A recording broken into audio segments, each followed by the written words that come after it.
This Holy Eucharistic Adoration is brought to you on the second death anniversary of Otley Francis Pereira, called to eternal rest on 3rd December 2018. Merciful Lord Jesus, grant him eternal rest.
ස්වාමීන් වහන්සේ ඔබත් මමත් ඉදිරියේ සුදු පූපයක මේ අල්තාරය මත ජීවමානව වැඩ සිටින මොහොතයි. මේ මොහොතේදී අපි උන්වහන්සේගේ බලගත් වූ පණිවිඩයට සවන් දෙමු. උන්වහන්සේ ඔබට මට ආරාධනා කරන මේ වචනය තුලින් උන්වහන්සේ කෙරෙහි ගැඹුරු විශ්වාසයක් වඩවා ගන්නටත් උන්වහන්සේව හරියාකාරයෙන් හඳුනාගෙන උන්වහන්සේ එක්ක ගමනක් යන්නටත් අවශ්‍ය වරම් ඉල්ලමු. මේ මොහොතේදී අපි මෙනෙහි කරන්නට යනවා මාර්තා සහ මරියා යන ස්ත්‍රීයන් දෙදෙන ස්වාමීන් වහන්සේ ඉදිරියේ උන්වහන්සේගේ වචනයට ඇහුම්කන් දෙමින් උන්වහන්සේව කොහොමද හඳුනාගත්තේ කියලා. එසේනම් ප්‍රියාදර ප්‍රේමවන්තේනි, අපි දැන් ශුද්ධ ලූක්තුමාගේ සුවිශේෂයේ 10 වෙනි පරිච්ඡේදයේ 38 වෙනි වගන්තියේ සිට 42 වගන්තිය දක්වා එම සුවිශේෂ පාඨයට සවන් දෙමු. තවද ජේසුස් වහන්සේ සිය ශ්‍රාවකයන් සමග යද්දී උන්වහන්සේ එක් ගමකට ඇතුළු වූසේක. එවිට මාර්තා නම් එක් ස්ත්‍රියක් සිය නිවසට උන්වහන්සේ පිළිගත්තාය. ඇයට මරියා නම් සහෝදරියක් වූවාය. ඇය සමිඳාන වහන්සේගේ පාමුල හිඳ උන්වහන්සේගේ ගැන්වීම් වලට සවන් දුන්නාය. එහෙත් මාර්තා සත්කාර කටයුතු වැඩිවීමෙන් කරදර වී සිටියාය. ඇය උන්වහන්සේ වෙත පැමිණ ස්වාමිනී, මාගේ සහෝදරිය පැත්තකට වී සත්කාර කටයුතු මා පිටම පවරා සිටින සැටි ඔබ සලකන්නේ නැද්ද? එබැවින් මට උදව් කරන්නට ඇයට කිවමෙන බයි කීවාය. එහෙත් සමිඳාන වහන්සේ උත්තර දෙමින්, මාර්තා මාර්තා, ඔබ බොහෝ දේ ගැන කරදර වෙමින් නලංගු වන්නේය. එහෙත් අවශ්‍ය එක දෙයකි. මරියා යහපත් දෙය තෝරාගෙන ඇත. ඈ කෙරෙන් එය පැහැර නොගනිනු ලැබේවායි වදාළසේක.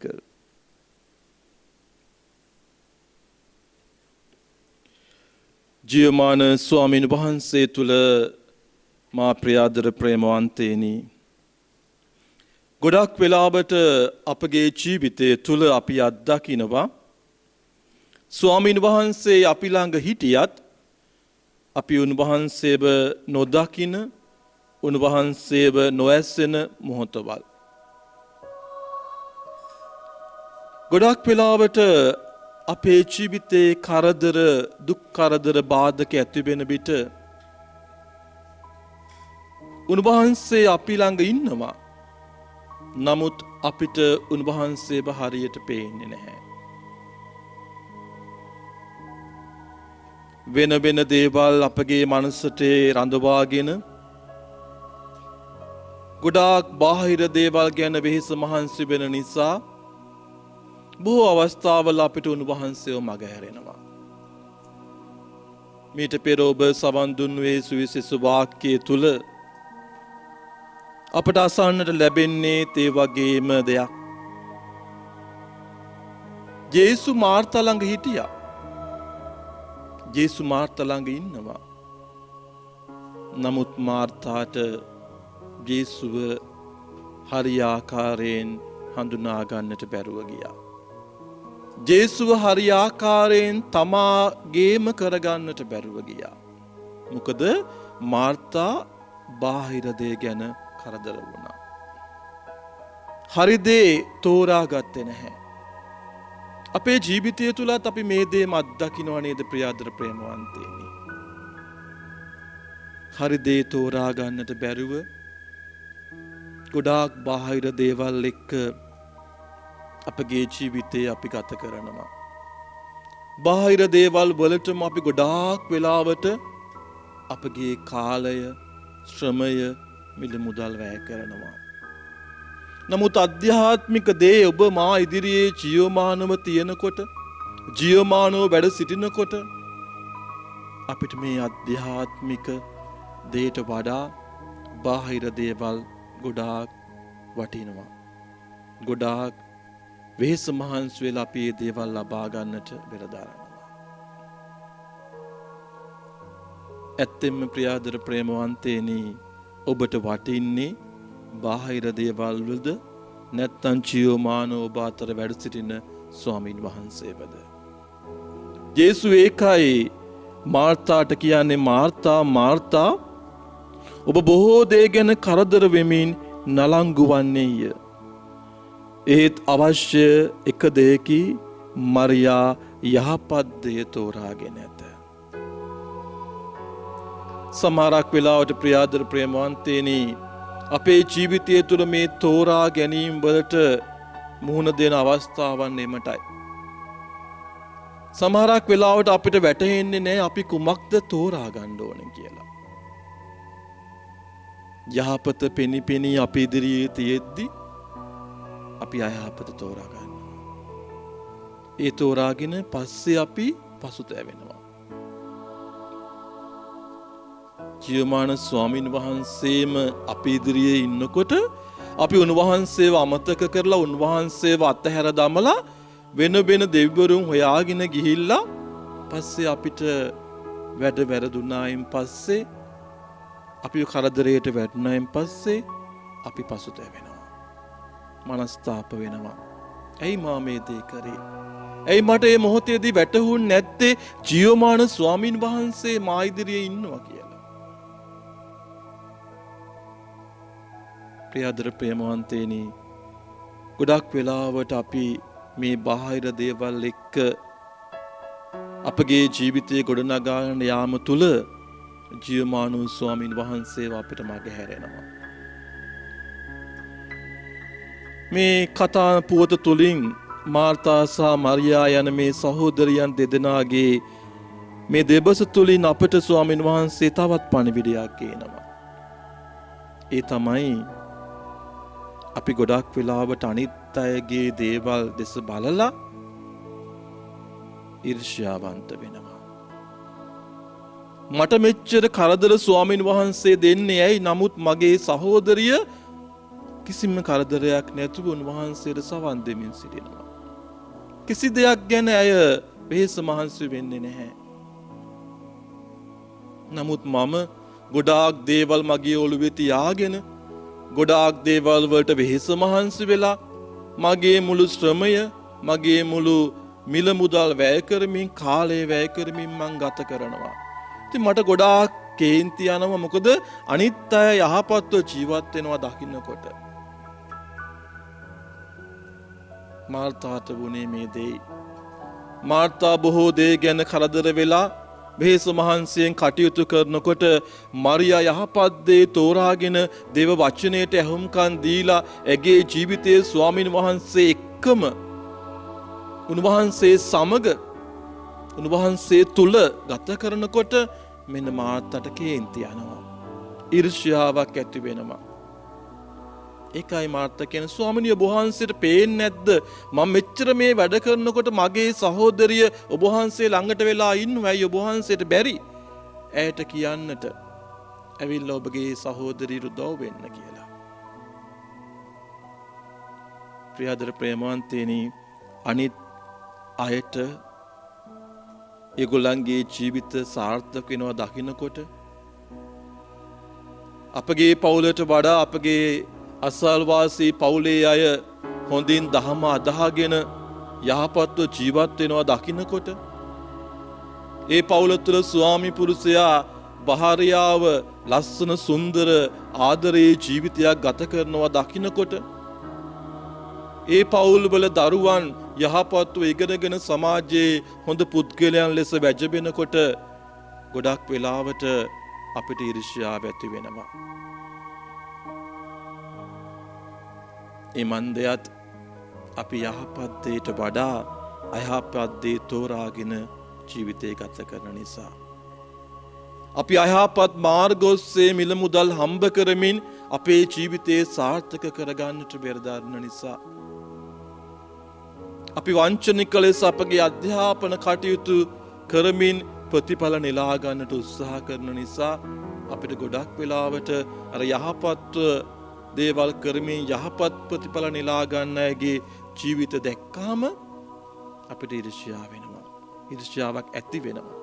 ඒක නිසා ගොඩක් වෙලාවට අපි ඒ අයට ඒ දෙයින් යම් කිසි ආකාරයක ප්‍රපාතයකට ඇද වැටෙන්නට අපි කරුණු කාරණා සිදු කරන්නට වෙලදාරනවා. නැත්නම් අපි ස්වාමින් වහන්සේට මැසිවිලි කියන වැයි ස්වාමිනී අපිට මේ වගේ කරදර එනකොට අර පවුලේ අය යහපත්ව ජීවත් වන්නේ කියලා අපි මේ ජීවමාන ස්වාමින් වහන්සේ ඉදිරියේ සමහරක් වෙලාවට අපේම කතෝලික අය බාර වෙනවා අනිත් අයගේ ජීවිත විනාශ කරන්නට කියලා. අපිට වඩා ඉහළින් ඒගොල්ලෝ ජීවත් වෙන නිසා ඒගොල්ලන්ට යම්කිසි කරදරයක් සිදුවන්නට කියලා කොලත් තැන් වලට ගිහිල්ලා අපි බාර වෙනවා. අපේ දහම තුලින් ඒ ඉටු වෙන්නේ නැතුව ගිනාම අපි වෙනත් දහමවල ඔස්සේ ගිහිල්ලා නැත්තම් හදි හුණියම් මෙවැනි දේවල් කරලා හරි තවත් දියුණු වෙන පවුලක් දැක්කාම තවත් හොඳින් ඉගෙන ගන්න දරුවෙක්ව දැක්කාම අපි ඒ දේවල් කඩාකප්පල් කරන්නට වෙලදානවා. මේ ජීවමාන ස්වාමීන් වහන්සේ අද ඔබට මට මේ මාර්තා සහ මරියාගේ මේ කතා පුවත තුලින් ආරාධනා කරනවා ප්‍රියාදර ප්‍රේමවන්තේනි අපගේ ජීවිතයේ දෙස පොඩ්ඩක් හැරලා බලන්න. ඔබගේ ජීවිතය තුළ ඔබ ජීවමාන ස්වාමීන් වහන්සේව සැබෑ ලෙස හඳුනාගත්තු අම්මා කෙනෙක්ද තාත්තා කෙනෙක්ද දුවෙද්ද පුතෙක්ද කියලා පොඩ්ඩක් හැරලා බලන්න. ජේසු ඔබ එක්ක ඉන්නකොට ඔබ ඒ ජේසුව හඳුනාගත්තද? ජේසු ඔබ එක්ක ඉන්නකොට ඔබ ඒ ජේසුට ඇහුම්කන් දුන්නද? ජේසු ඔබ එක්ක ඉන්නකොට ඔබ ඒ ජේසුත් එක්ක සතුටින් කාලය ගත කළාද? නැතිනම් ජේසුත් එක්ක අනිත් අය සතුටින් කාලය ගත කරනවා දැකලා ඒ අයගේ ජීවිතයට ඔබ වෛර කළාද? ඒ මොහොතේ ඒ අයගෙන් පැහැර ගන්නට ඔබ ජේසුට මැසිවිලි කිව්වද? එසේනම් ආදරම්මේ තාත්තේ දුවේ පුතේ මේ මොහොතක් කරගන්න මෙනෙහි කරන්න. අත්දකින්න ජේසු ජීවමානව ඔබත් එක්ක ඉන්න බව. මද තෙරේසාගේ ජීවිතය තුළ අපි අත්දැක්කේ මේ දේ. ඇය සෑම මොහොතකම පාරේ වැටිලා ඉන්න හිඟන්නන් තුළ අසරණ පීඩිත වෙලා ඉන්න අය තුළ අත්දැක්කේ එකම දෙයයි මේ ජීවමාන වූ ස්වාමීන් වහන්සේ ඒ අසරණ පුද්ගලයා තුළ දුක් විඳින බව. ඒ අසරණ පුද්ගලයෝ මද තෙරේසා තුළ ජේසුව අත්දැක්කා. ඒක නිසා මහා පාතිහාරයන් මද තෙරේසා හරහා මේ ජීවමාන ස්වාමීන් වහන්සේ ඔබට මට කරන බව විශ්වාස කරන්න. මේ ජීවමාන ස්වාමීන් වහන්සේ එදා ඒ රෝගීන්ට සුවය, එදා ඒ පසුතැවිලා ඉන්න අයට, මනස්ථාපනය වෙලා ඉන්න අයට, ජීවිතයේ එපා වීම වලට, ඇබ්බැහි වීම වලට යොමු වෙලා ඉන්න අයට සහනය දුන්නේ. මද තෙරේසාගේ ජීවිතය තුළ ඒගොල්ලෝ ජේසුවත් දැක්ක නිසා. මද තෙරේසා ඒ අසරණයන් තුළ ජේසුවත් දැක්ක නිසා. ජේසු අපි අතර ඉන්න බව ඔවුන් හැම කෙනාම පිළිගත්තු නිසා. එසේනම් මා ප්‍රියාදර ප්‍රේමවන්තනි, අද දිනය තුළ මේ මොහොතේදී තව සුළු මොහොතකින් ඔබත් මමත් මේ ජීවමාන ස්වාමීන් වහන්සේගේ බලගත් වූ ආශිර්වාදය ලබන්නට සිටින නිසා අපගේ ජීවිතුන් වහන්සේ වෙත අපි ඔසවමු. අනිත් අය ජේසුත් එක්ක සතුටින් ඉන්න මොහොතදී අපි ඒ අයට ඒ මොහොත විනාශ කරමින් ඒ අයගේ ජීවිත ස්වාමීන් වහන්සේගෙන් ඈත් කරන්නට වෙරදරන්නේ නැතුව අපිත් නිවැරදි දේ තෝරාගෙන ජේසුව අපි අතර ඉන්න බව විශ්වාස කරමින් උන්වහන්සේ පවසන වදන් වලට සාවධානව පිළිතුරු දෙමින් ඇහුම්කම් දෙමින් ඔබගේ මගේ ජීවිතය මරියාමෙන් සාර්ථක ජීවිතයක් බවට පත් කරගන්නට වෙරදරමු. යහපත සෑම මොහොතකම තෝරා ගන්නට උත්සාහ කරමු. ඒ යහපත තුළ ජීවමාන ස්වාමීන් වහන්සේගේ බලය, උන්වහන්සේගේ ආශිර්වාදය, උන්වහන්සේගේ මහා බල පරාක්‍රමයේ ශක්තිය අපගේ පවුල්වල, අපගේ අම්මලාට, තාත්තලාට, අපගේ සෑම දුවා දරුවෙකුටම ලැබෙන්නට කියලා අපි ආඥා කරමු. තව තවත් ස්වාමීන් වහන්සේව අපගේ නිවසට වඩවාගෙන අපගේ පාපිෂ්ඨ ස්වභාවයන්ගෙන් හැරිලා උන්වහන්සේ තුල සහනය, රැකවරණය, උන්වහන්සේ තුල ඔබට මට සදාතනික ජීවිතයේ තිබෙන බව විශ්වාස කරමු.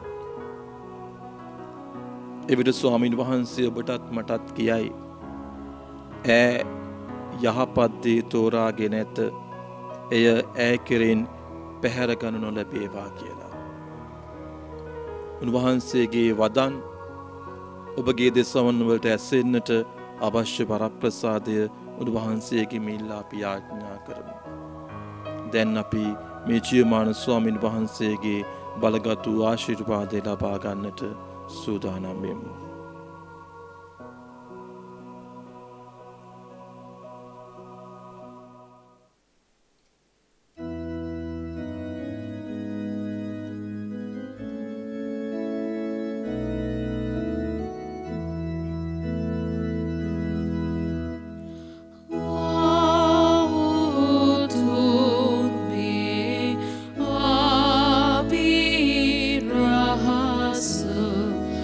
No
ඔවුන් වහන්සේ ස්වර්ගයෙන් පූපය ඔවුන්ට දෙබා වදාළසේක. සෑම ප්‍රබෝධයක් මෙහි අඩංගු වී ඇත්තේය. යාඥා කරම්ම. අපගේ දෙවී ස්වාමිනී, මේ දීව ප්‍රසාදහනේ වැඩ සිටින දේවාච්‍ය පාලකයාණන් හට නිසී වන්දනාචාරයේ පිරිනැමීමට අපට වරම් දුන මැනව. විශ්වාසයේ මගින් දැන් අපි හඳුනා ගන්නා වුන් වහන්සේ ඔබ වහන්සේගේ මහිමා ලෝකයෙන් දැක ගැනීමට අපට මඟ සැලසුව මැනව. මේ කී දේ අප ස්වාමීන් වන ජේසු ක්‍රිස්තුන් වහන්සේ උදෙසාම අපට ලැබේවා.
This Holy Eucharistic adoration was brought to you on the second death anniversary of Otley Francis Pereira, called to eternal rest on 3rd December 2018. Merciful Lord Jesus, grant him eternal rest.